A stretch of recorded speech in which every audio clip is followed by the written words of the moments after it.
years and counting. Yes. And there's some new projects on the horizon. She cheated on me without my permission,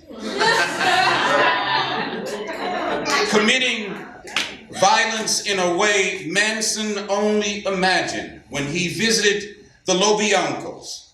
She even asked for my assistance, wanted me to inflict my own wounds, cut myself deeper with the sincerity of lies. No blinking, no change in facial expression. A polygraph couldn't detect her deception, lowering her body temperature to Antarctica levels. She is Novocaine, compassion and mercy escaping the prison of her lips. Like coup d'etat refugees, she has done her grieving, worn her best black. It is me, dumbfounded, unaware that she has died on our Calvary.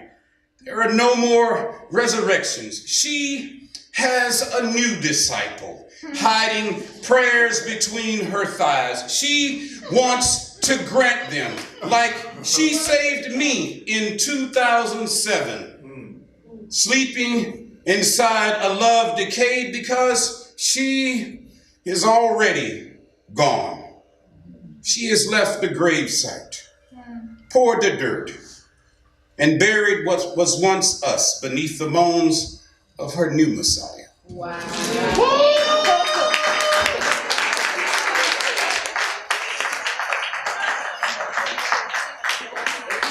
I'm going to read one other poem and sit my ass down. What's her name? I want to know what's her name.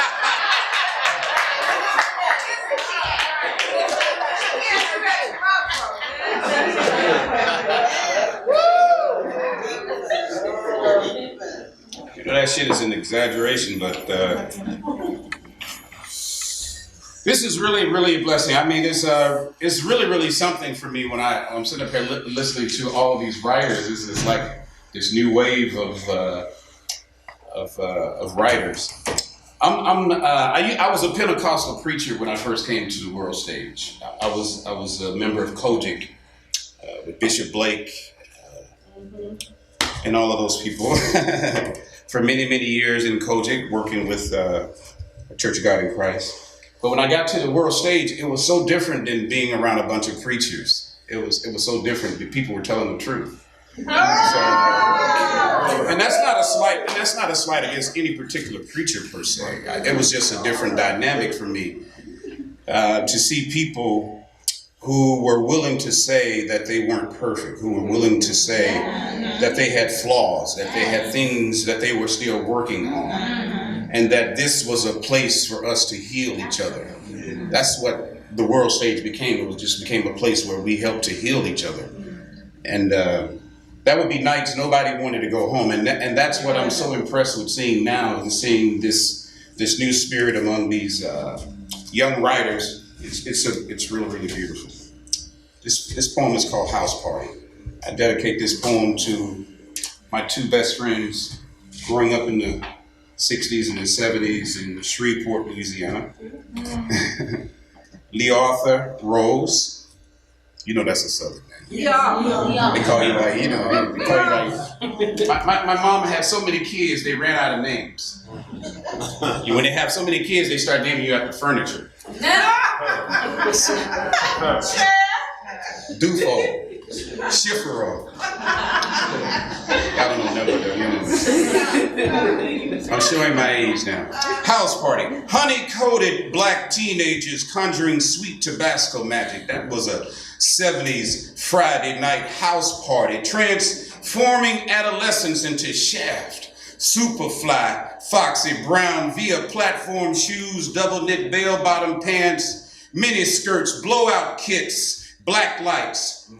The music leaking from the house was a compass, gave aching bodies direction with each elongated step, drowned us with anticipation. The lush taste of ebony desire rested real gentle on our minds like Big Mama on front porch, rocking in favorite chair, steady, lemonade always in arm's reach.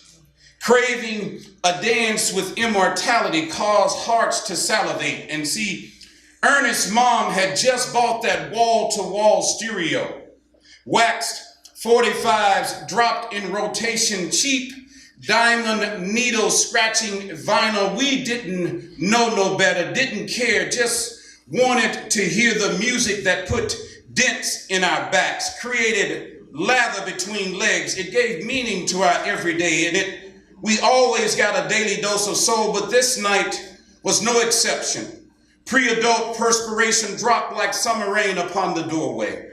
No expression or attempt to escape the sugary thickness inside a living room of congealed funk, alive and clinging to our bodies like maple syrup poured from the mouth of a mason jar. Smells like sweet, sticky sex, and each participant tries to catch their breath, and sparks fly with the lack of oxygen, and stars lit the skies smeared with indelible ink. A hot night in a Louisiana summer brimming with youthful possibility. Never many sightings of that in our neighborhood, and I saw few escape the rain of despair that exists within the boundaries of Shreveport city limits. But this was an extraordinary night when a young black Southern boy not only realized his doubted sexuality, but caught a vision beyond life's axis, keeping time at the corner of Long and Doris Street. A weekend recess from chores and academic caught me and my boys concentrating on the one thing, able to elude the poverty of Moortown, a house party. Me, Lee Arthur, and Luther followed the fresh scent of female adolescence along tarred streets and shortcuts through the yard back of Mr. Polo's store and duplex, our faces stained with high karate.